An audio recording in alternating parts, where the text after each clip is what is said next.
Welcome, everyone, to the 28th installment of the DOA Podcast with Jeff Ward. I am, of course, Jeff Ward, because it would be silly if I wasn't. And this particular iteration of DOA stands for Decisions, Opinions, and Analysis. And you might want to gird your loins, dear listener, because you're going to get plenty of those today.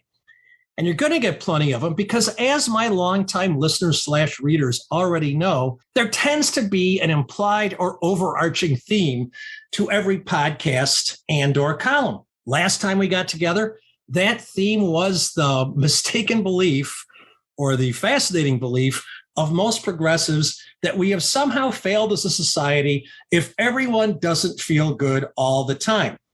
If we somehow let the slightest hint of emotional hurt make it through, if we let someone get picked last for softball, we have failed and civilization as we know it must come to an end. So this week's theme is going to be the necessity for every defendant in this country to have a zealous and reasonable defense. Now, I know that's not a popular opinion these days. In fact, it's not an opinion, it's in the Constitution. I know it's not a popular thought these days because, I put the column we're going to talk about out on Facebook, and right away the folks said he's guilty of sin, bury him under the jail. And while I do believe he's guilty of sin, that doesn't mitigate the requirement for a zealous defense. And it doesn't matter whether the defendant chooses to plea the case out, whether they decide to take their chances with the jury, or whether they think a judge hearing the case would be a better shot. Because if we let go of that notion, if we don't understand the bedrock upon which our justice system is founded, trials turn into theater. We would become no better than our favorite Russian despot, Vladimir Putin, or Putin, God knows how you're supposed to pronounce it. In any event, we're going to be talking about the Shadwick King retrial going on as we speak in courtroom 319 of the Kane County Judicial Center. The judge is John Barsani, the chief felony judge. The defense attorney is none other than a legend in her own mind, although there may be good reason for that. DuPage County Attorney Kathleen Zellner, who specializes in wrongful convictions, or specializes in overturning wrongful convictions. And the prosecutor is Greg Sams, an inadequate attorney.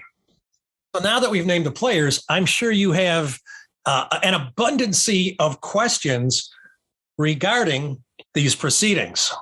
In an effort to answer those questions, let's head back to 2014, when prosecutors alleged that the then 46-year-old King strangled his wife, Stacy, 32, in a fit of jealous rage. Apparently, Mr. King discovered thousands of texts on his wife's phone, implying that she was having minimally an emotional affair with a much younger man. Or should I say a man a little bit closer to her age. Prosecutors further contended that King drove her lifeless body, or perhaps dragged it, onto the Union Pacific tracks that run through the heart of Geneva, placed her across the tracks in hopes that a train would destroy any evidence linking him to any potential crime. And given the evidence, the initial jury agreed with the prosecution. They found King guilty and sentenced him to 30 years in prison. But Houston, we have a problem because Judge James Halleck, or as he is known by everyone in the judicial system, I should say as he was known because he has since retired, Judge Hang'em High Halleck decided that he'd play second prosecutor and created the kind of reversible error that a first-year law student would attempt to avoid. The worst case of which was letting FBI agent and supposed expert Mark Safarik testify to medical issues that he clearly had no expertise in. Of course, I wrote on this back at the time, and I wholeheartedly agreed with the Illinois Supreme Court's decision to return it to Kane County for a retrial. Why is it taking so long? Why are we, about 7 years out? Because, of course, COVID entered the picture. Experts were afraid to fly, and the retrial was delayed over and over again. But it finally hit the docket and was set for June 6th. And, we've already been through the first week of trial as of this broadcast. And it's important to note that there are two significant differences, well, perhaps three if you consider the different judge. The first is instead of asking for a public defender this time, King is represented by, I believe we discussed this at the opening, high-powered DuPage County Attorney Kathleen Zellner, who specializes in overturning wrongful convictions. Now, after a reader read the column on this, he took umbrage at the fact that I said resorting to a public defender. But those of you who've read me for years know I hold public defenders in the highest esteem. It's a beyond difficult job. And were it not for public defenders, the system would also crash and burn, the legal system, of course, because indigent people wouldn't be able to afford a defense. Second major difference is Zellner inexplicably asked for a bench trial. And for the uninitiated, that means instead of presenting the case to a jury, the defendant, through her, elects to have a judge hear it and make his own decision. And again, the third is that Judge John Barsani, the chief felony judge here in Kane County, is hearing the case, and not James Halleck, who retired shortly after that trial. So once I heard that King had Zellner on the case, I thought, wow, despite the mountain of circumstantial evidence aligned against him, she might be able to pull off a not guilty verdict. She might be able to get him off. But then folks who are attending the trial and keeping me inform me as her defense, which I just don't get. All she had to do was put the Geneva police on trial, and she could have easily created reasonable doubt in one juror. And then you get a hung jury. And that would be the second time. And, the prosecution would likely have gone ahead with the third trial, but you never know. You go for the best possibility you can. But she hasn't put the Geneva police on trial. In fact, she glossed right over the most important issue involved, which was the first officer on the scene was Sergeant George Carbray. And I have had quite a bit of experience with the officer, and he would look you squarely in the eye and tell you he was an orphan with his mother standing directly behind him. And then, as I wrote in the column on this topic, the process of getting emergency medical personnel to the railroad site was questionable at best and a comedy of errors at worst. They told the ambulance to go a direction that would not allow them access to the tracks. Then they sent them around to a park. Then the emergency medical personnel were told just to bring their portable EKG unit, which they did. And I can go on and on. But it certainly wasn't the Geneva Police Department's best moment. And part of that problem might be that the Geneva police haven't had to deal with a murder prior to this one for 49 years. So, if you don't exercise that skill set, it's bound to be either non-existent or rusty. But instead of putting the Geneva police on trial, Zellner is trying to convince the judge, remember, not a jury, after a night of 13 drinks, when her blood alcohol content was 0.15% or twice the legal limit, Kathleen King dressed herself, got up, and went for an early morning run along the Union Pacific tracks. First, now I can drink with the best of them, and it's kind of sad that I've basically given it up because I was so good at it. But if I had 13 drinks the night before, there's no way I'd be running the next day. Not only would I not be running the next day, but there's no way I'd go running on railroad tracks with those soft, unstable pumice stones.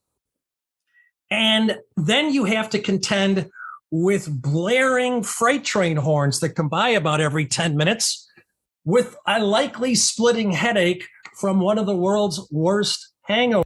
And I'm guessing I outweighed Kathleen by at least 50 pounds, and I couldn't pull off that kind of feat. Zellner also claims that Miss King was still alive when the Geneva police and paramedics found her. and that she tripped and fell or simply collapsed from drinking so much the night before, which is a further indication that no one would go walking along the tracks, much less running.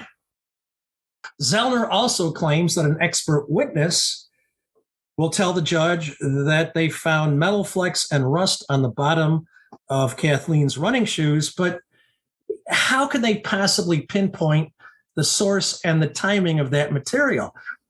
She could have walked across the 3rd Street crossing or the Western Avenue crossing in Geneva anytime within the last week, and you'd get the same result. But here's the worst part of the defense strategy. If you're going to weave a tall tale, and come on, attorneys do it all the time, again, it's part of the zealous defense. They must instill reasonable doubt in order to exonerate their clients, and that's exactly what our system demands. But if you're going to do that kind of thing, you're going to probably get a little further if you relay that story to 12 people who couldn't get out of jury duty. But to try it with a felony court judge who's been on the bench for a number of years and was a former 40-plus year prosecutor here in Kane County, that makes absolutely no sense to me. I mean, the average American, the average Kane Countyan, whom I don't hold in that high of an intelligence quotient regard, if they're telling me he's guilty, dead to rights, what do you think a judge is going to do? And particularly a judge who's never been in private practice, never been a criminal defense attorney, and never sat at the defense table. Now, many judges and many attorneys have told me that judges who were former prosecutors are sometimes the most lenient because they fully understand exactly what the weight of the people really means. They know that whenever a defendant is sitting at that lonely table, they're facing the state, the people, and all of the vast resources that go along with it. In fact, it's such an advantage to be the state that in these kinds of trials, you get the defense putting on their closing statement, the prosecution putting on theirs, and then the defense gets to rebut the prosecution's summation.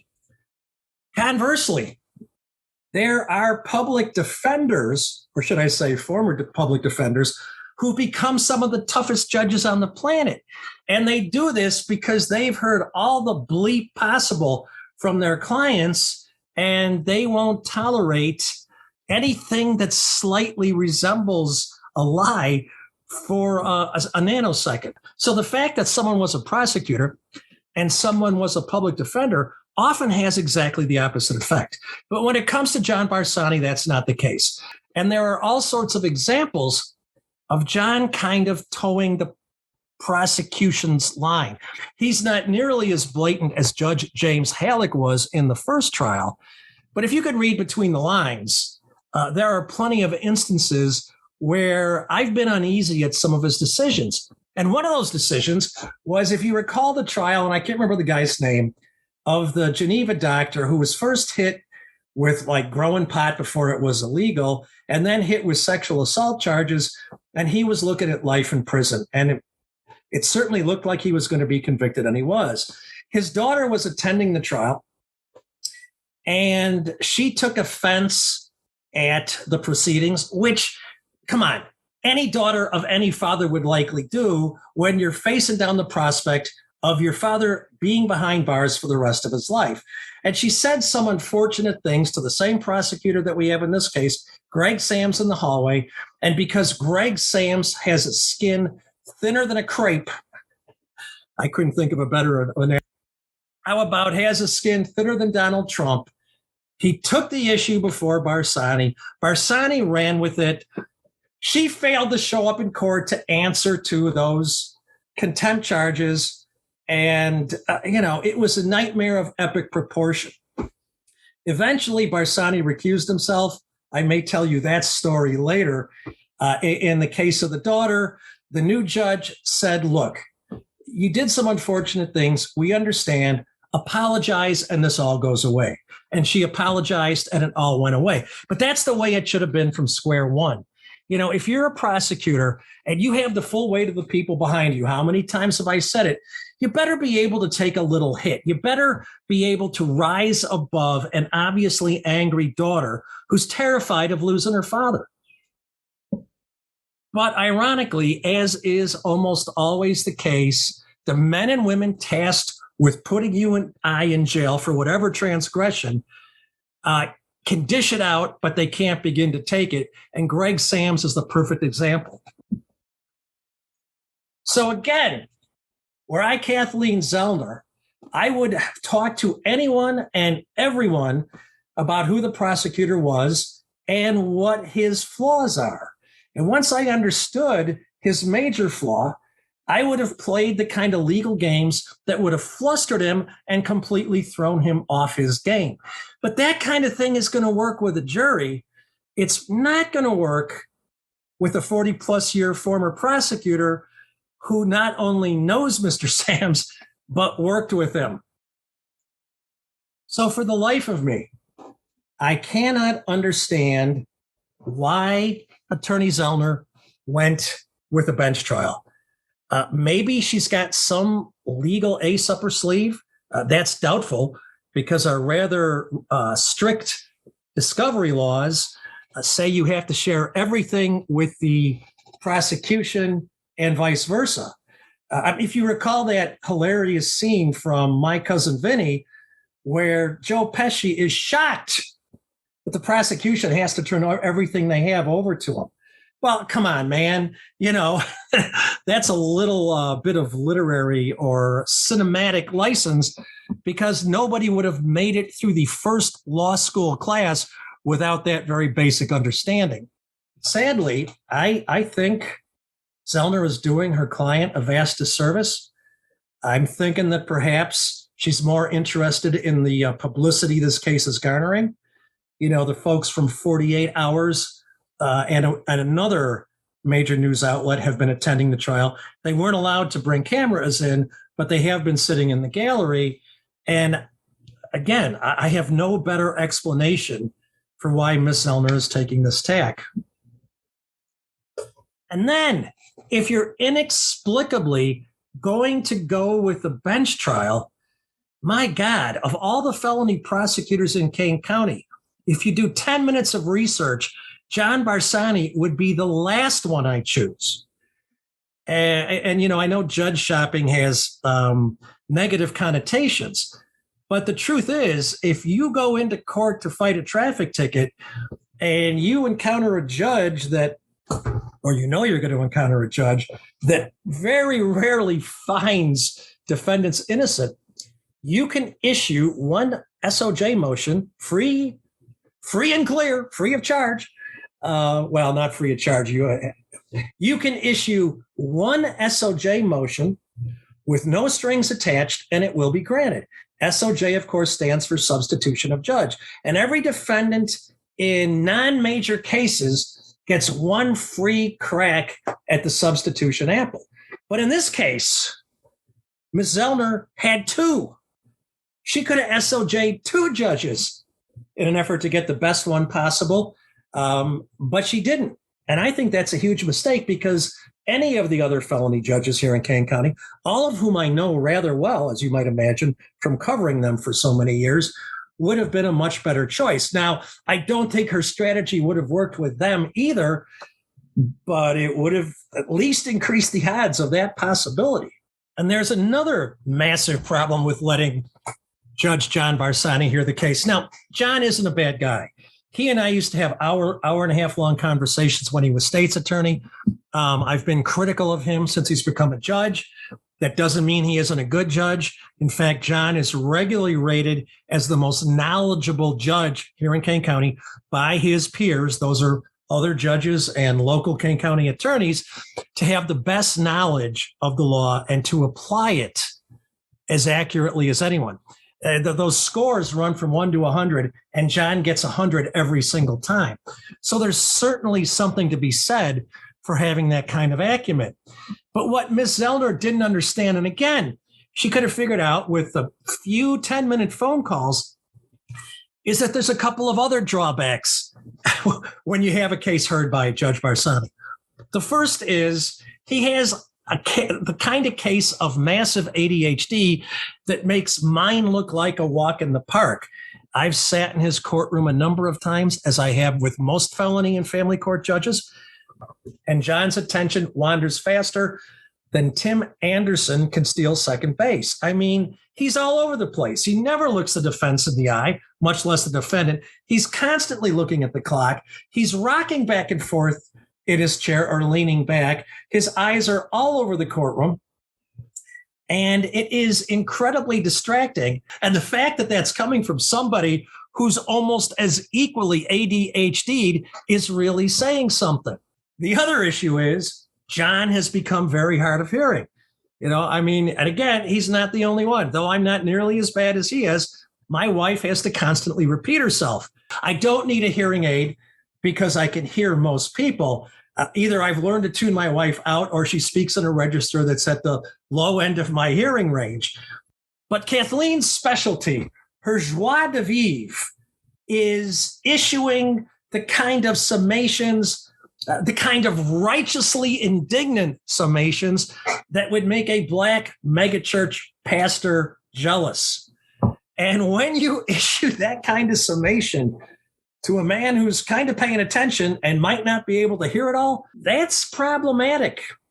And, anything I've said here, this is no secret. This is common knowledge. You talk to anyone and they'll say, oh, yeah, that crazy Jeff Ward is dead on. That's the case. So I can't begin to fathom why Zellner stayed with John Barsani when she could have had any other Kane County felony court judge. So now that we've reasonably reviewed this case, I suppose it's time for my summation. And I would start that closing argument by saying that whenever you're facing this kind of a difficult retrial, whenever the circumstantial evidence is completely aligned against your client, when the Lieutenant Columbo-esque logic, when the only logic points to the fact that your client killed his wife in a jealous rage, you really have to pull out all the stops to provide them with our overarching theme of a zealous defense. That's not what's happening here. It seems like Zellner is simply mailing it in. She did take the case gratis, again, for the publicity. And it seems like that's all she cares about while she's leaving her client twisting in the wind. I'll say it again. There are smarter people than me on this planet. And if you believe some of my readers, it's most of the people on this planet.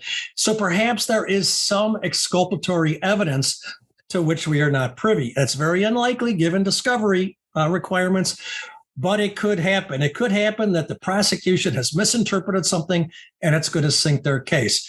But if I was a betting man, and I am a betting man, I would say that Shadwick King is going to be convicted again. He will be resentenced.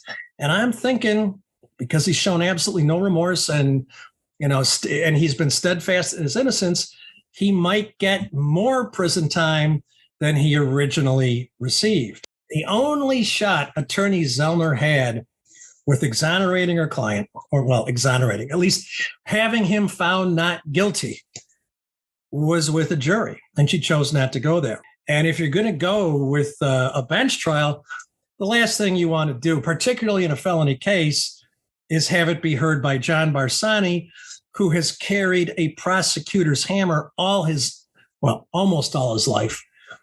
And that's how he sees the world. Then the icing on that cake is Barsani's ADHD and hearing issues, which are going to make it even more difficult to effectively have this case be heard. Now, when I say effectively, I hope Miss Zellner has that ace in the hole, because otherwise, my fervent belief is she's done her client a vast disservice. Again, when a defendant doesn't get a zealous defense, the system fails. The system fails for you and me. And trust me, you never know when they're going to come after you. You think it can't happen. You can be the squeakiest clean person on the planet, but we've all heard the horror stories of somebody being wrongly accused, of somebody being in the wrong place at the wrong time, and you never know what's going to happen. And the second you're the one sitting at the defense table, the second you're the one facing the weight of the state, that's the second when you're going to appreciate the fact that the law, the system requires you to be defended with all the vim, vigor, and zeal that can be reasonably expected. So right now, as I'm recording this, the case is on hiatus for a week because Judge Barsani had a seminar of some sort or a symposium to attend. It will pick up the following week, and I'm sure we'll have a lot more to say about it after we get the final verdict. I understand we've engaged in more than our share of insider baseball here, but I still hope you found this podcast as interesting to listen to as I found it was to create it. Because in addition to that zealous defense requirement, our prosecutors and judges have a profound impact upon our cities, our county, our state, and our nation. And if you don't truly understand that eminently basic fact, then you're going to be at a massive disadvantage. Then you're going to jump to too many conclusions. Again, I understand it's, fun. I understand. Again, I understand it's fun to kind of engage in the, put them under the jail kind of talk, but you never know when they're going to come for you. And they did come for me. If you recall, my longtime readers know I was the subject of the Unabomber investigation for the better part of 2 decades. And I did absolutely nothing to bring that kind of major investigation down on my friends, my family, and myself. And were it not for a zealous defender who helped me every step of the way, things could have gotten a lot worse. Had this happened after 9/11, or I should say, had that happened, I likely would have been rendered and you never would have heard from me again. So what's our lesson for today, class? Everybody deserves a zealous and reasonable defense. So there you go. Once again, you know how I like to end these things. Thank you so much for listening. You know I like to continue the conversation, and without you, there is no conversation. Not only that, but all of the columns I regularly reference here in the podcast can be found at thefirstward.net. That's all spelled out. THEFIRSTWARD.net. Furthermore, I love getting feedback, positive and negative. I love hearing from readers/listeners. So if you have any podcast ideas, if you want to be on a podcast, I'm abundantly easy to find at jeffnward@comcast.net. That's N as in Noel, my middle name. I look forward to hearing from you regardless. Right now, I've got a couple topics rolling around in my head. SciTech closed in Aurora for good, and that's an entity that was near and dear to my heart. We've got Richard Irvin blowing his campaign, and it's kind of hilarious. We probably ought to cover that. Oh, blowing his campaign for governor. And there's all manner of other goings on that would make good grist for the podcast mill. Again, thank you for listening. This is Jeff Ward signing off from the DOA Podcast. Again, DOA stands for Decisions, Opinions, Analysis. And I promise you, we'll be back shortly with more fascinating conversations.